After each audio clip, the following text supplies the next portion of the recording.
Assalamualaikum warahmatullahi wabarakatuh.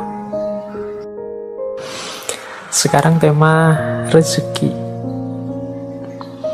Ini salah satu hal yang sering membuat kita galau.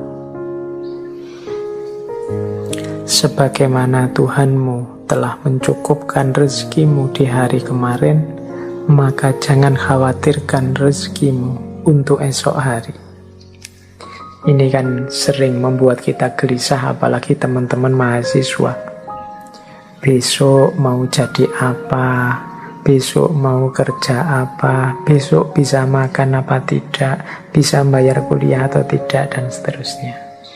Loh, kalau kalian kemarin-kemarin bisa survive, kalian kan kemarin juga masih belum punya pekerjaan, kalian kemarin juga masih bergantung sama orang tua, kalian masih belum mandiri juga kemarin, tapi toh Allah menghadirkan rezekimu dengan jalan yang ada, mungkin lewat orang tua, lewat beasiswa, lewat tetangga, itu kan rezeki dari Allah.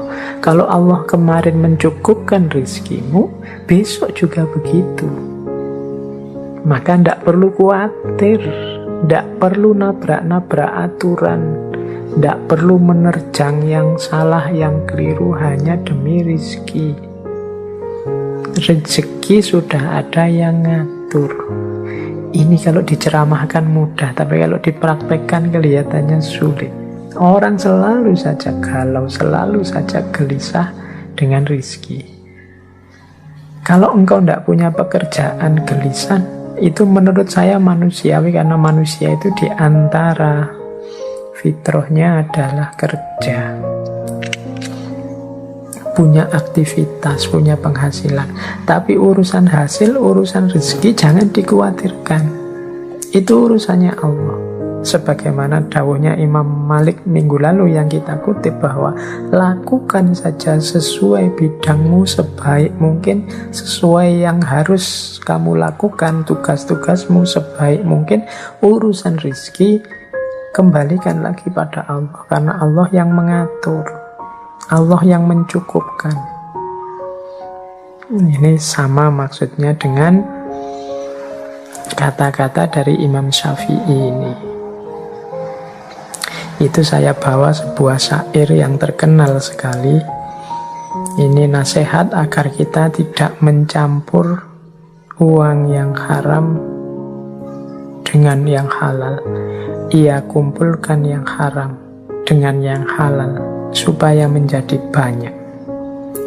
Yang haram pun masuk ke dalam yang halal, lalu ia merusaknya.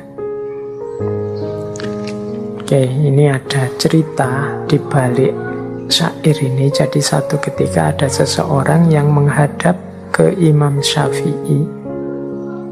Orang ini mengeluhkan rizkinya tidak cukup. 1 bulan dia mendapat gaji 500 dirham. Tapi gaji sebesar ini rasanya sudah besar. Kok ya masih susah memenuhi kebutuhan sehari-hari dalam 1 bulan. Orang ini mengadu pada Imam Syafi'i.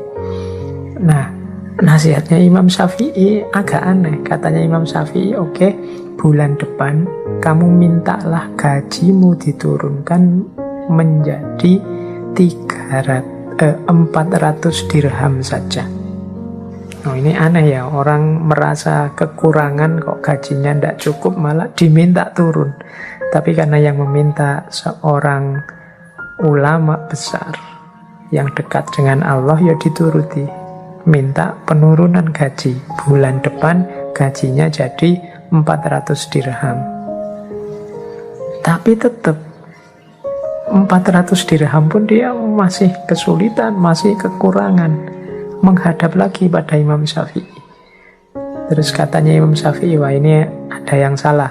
Coba kamu minta turun lagi 300 dirham untuk bulan depan. Ini orang ini semakin heran, loh kok tambah turun? 500 rasanya kurang, 400 masih kurang, sekarang disuruh 300.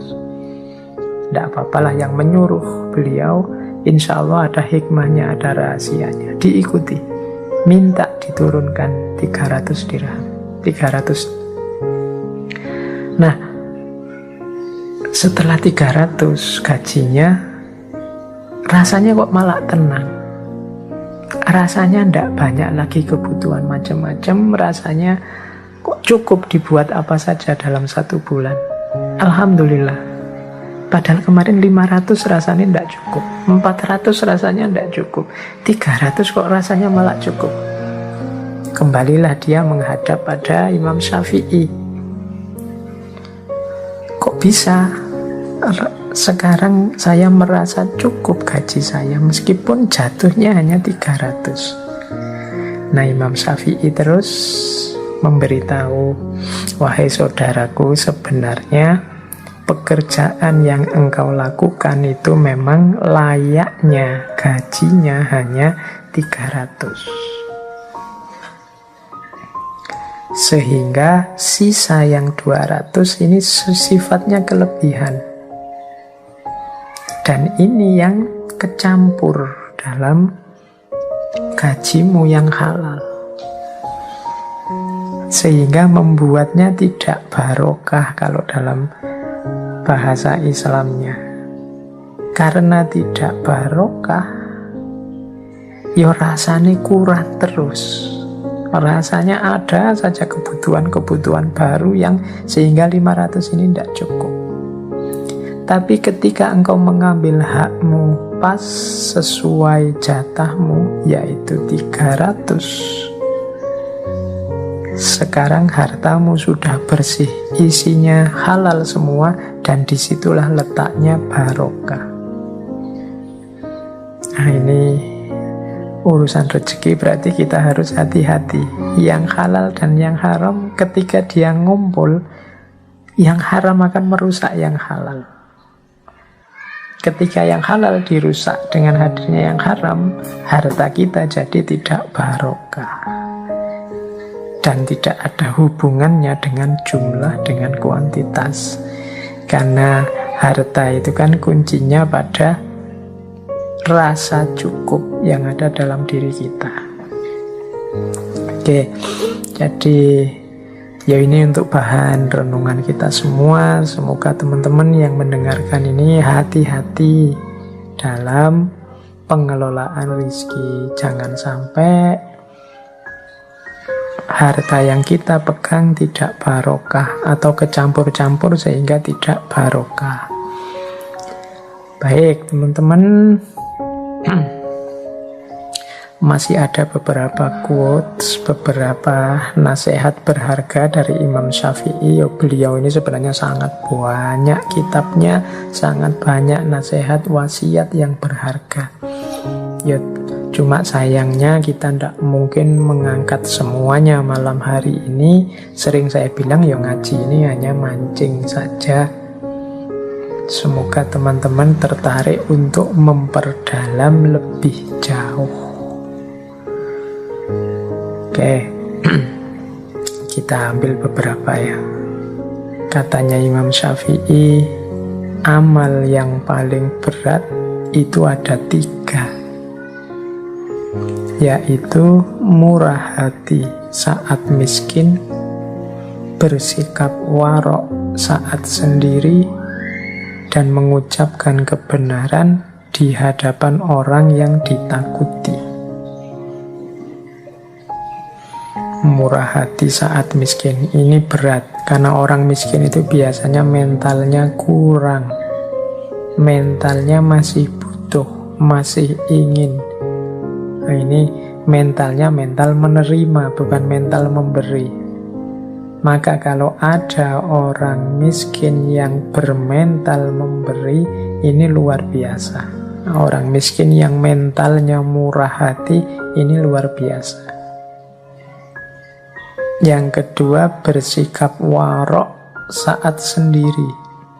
Bersikap warok itu bersikap menjaga diri, tidak sembarangan, menjaga kehormatannya. Ini biasanya orang warok itu di hadapan orang lain.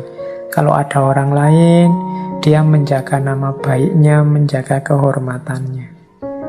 Kalau ada orang, meskipun dia sendirian, dia tidak akan melakukan sesuatu yang menjatuhkan harga dirinya, menjatuhkan kehormatannya. Ini orang yang luar biasa, karena termasuk amal yang berat. Kita itu cenderung kalau tidak ada siapa-siapa ya suka-suka kita. Tapi kalau masih ada orang yang mau menjaga diri saat sendiri, ini orang hebat. Dan yang terakhir, mengucapkan kebenaran di hadapan orang yang ditakuti. Nah, ini juga berat. Kalau ada orang yang kita takuti kan kita pinginnya minggir saja, tidak bersentuhan dengan dia.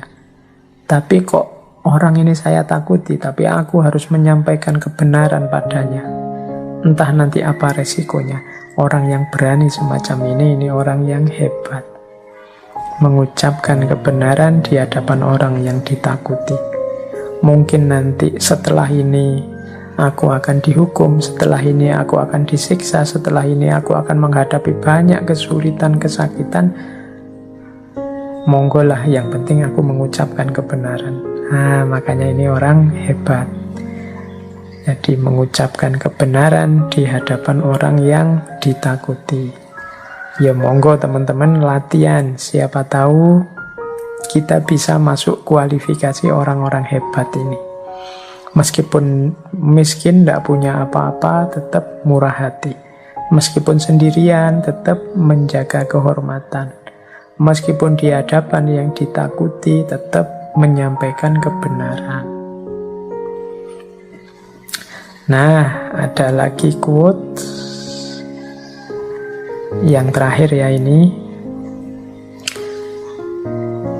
Tidak ada yang dapat menggaruk kulitmu selain kukumu sendiri. Maka kerjakanlah urusanmu sendiri. Ya, yang saya sampaikan di atas dari awal sampai akhir ini tadi kan ideal-ideal. Mungkin beberapa di antaranya bisa menjadi solusi masalah-masalah kita hari ini. Tapi ideal ya akan hanya menjadi ideal kalau kita tidak menjalankannya. Problem kita tetap akan jadi problem kalau kita tidak mencoba menyelesaikannya. Ya kita sendiri, wong problem kita. Kalau kita gatel kan kita garuk dengan kuku kita sendiri, dengan jari kita sendiri. Maka ayo kita kerjakan urusan kita. Ayo kita kerjakan, kita selesaikan masalah kita. Kita sendiri, tidak usah nunggu orang lain. Kadang-kadang kita itu hal yang bisa kita selesaikan sendiri, kita lebih suka menunggu orang lain menyelesaikannya. Kita lebih suka menyuruh orang, kita lebih suka menunggu orang, kita lebih suka kadang-kadang menunggu mood, kita lebih suka kadang-kadang menunggu situasi, kadang-kadang lebih suka. Akhirnya kerjaan-kerjaan kita semuanya terpending, semuanya keteteran. Nah, ini menurut saya quotes dari Imam Syafi'i ini bisa kita pakai. Tidak ada yang dapat menggaruk kulit kita selain kuku kita sendiri. Jangan menunggu digarukkan orang lain. Kalau orang lain yang menggaruk, mungkin gatalnya hilang, tapi karena dia tidak perhitungan jadinya lecet.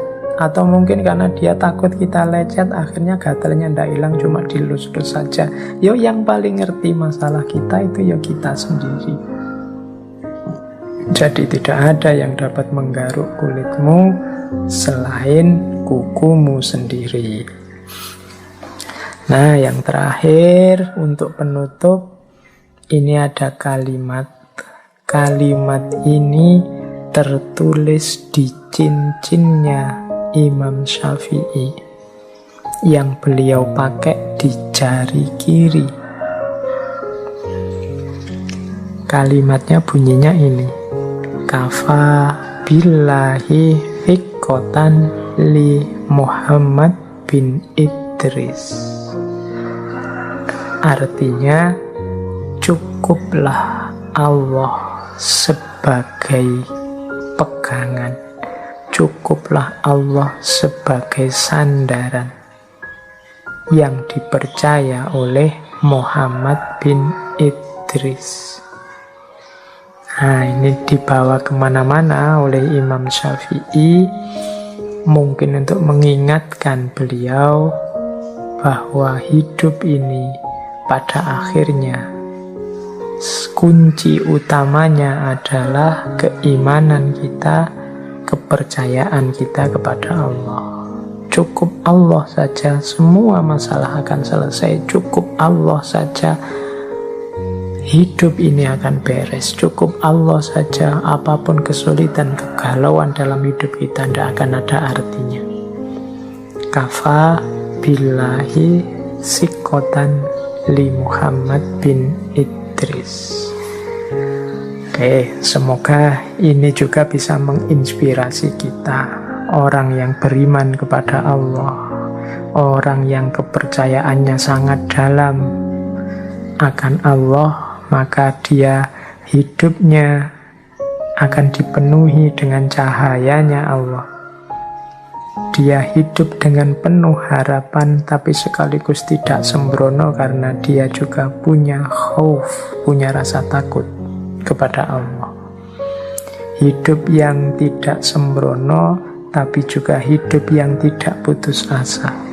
Hidup yang serius berusaha, tapi juga hidup yang mau untuk tawakal. Hidup yang siap melakukan ikhtiar, tapi juga siap menerima segala ketetapan dari Tuhan. Nah, hidup seperti inilah yang ideal dalam Islam. Hidup yang menjadi kunci kebahagiaan duniawi maupun ukhrawi.